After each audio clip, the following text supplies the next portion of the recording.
How does deportation work? What if East Pakistan refuses to take back their citizens? Deportation. What is deportation? Deportation is when a country forcibly sends back a visitor to their home country, whether it's an immigrant or a tourist or somebody who has come for business or whatever. But if that person is forcibly compelled to leave the country, that is called deportation.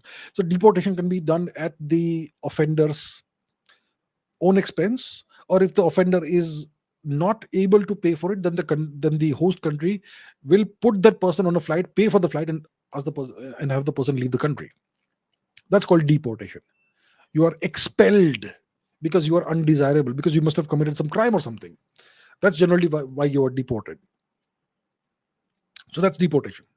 Now, McLevin asks, what if East Pakistan refuses to take back their citizens? So the issue he's referring to is that of the illegal Bangladeshi immigrants who have settled in India, maybe 100 million, at least 50 million, probably 100 million.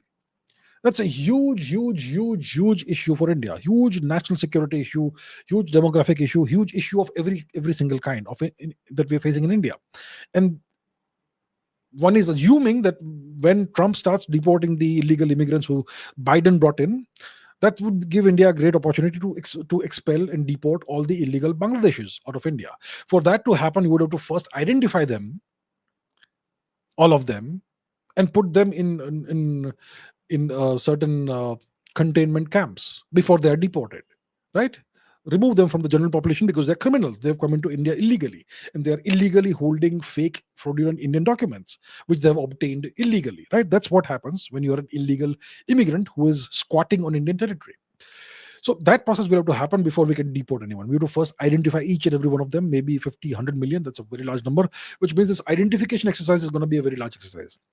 Then you have to physically remove them from the general population so that they cannot do any more harm, and you have to put them in specially designated places as for as little time as possible, and then you can deport them through whatever means to their home country, through by train, by bus, by plane, whatever.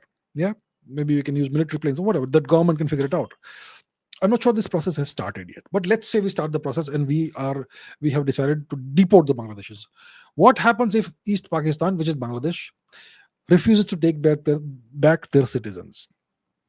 Yeah, so in that case, India has to ensure that whether they refuse or not, they would take these people back.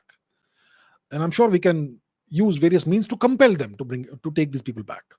These people are not our problem. They are Bangladeshis. They need to go back to Bangladesh. They and their descendants. Obviously, they would have reproduced in India, and their children would have been born in India. But that doesn't mean a thing. We don't have jus soli. We have jus whatever else. We don't have jus sanguine. We have jus sanguinis, not jus soli. So if you're born on Indian territory, it doesn't automatically make you an Indian citizen. Only if your ancestors were Indian, your parents or grandparents or whatever. I'm not sure how it works, but something like that. So if Bangladesh refuses to take back the illegal Bangladeshis from India, that India would have to resort to some kind of force in some way. And that is something we can easily do.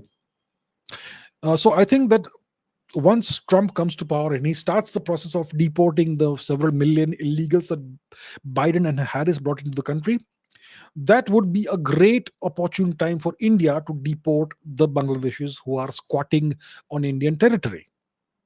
And I think it's an opportunity that Prime Minister Modi should not miss. That's all I can say.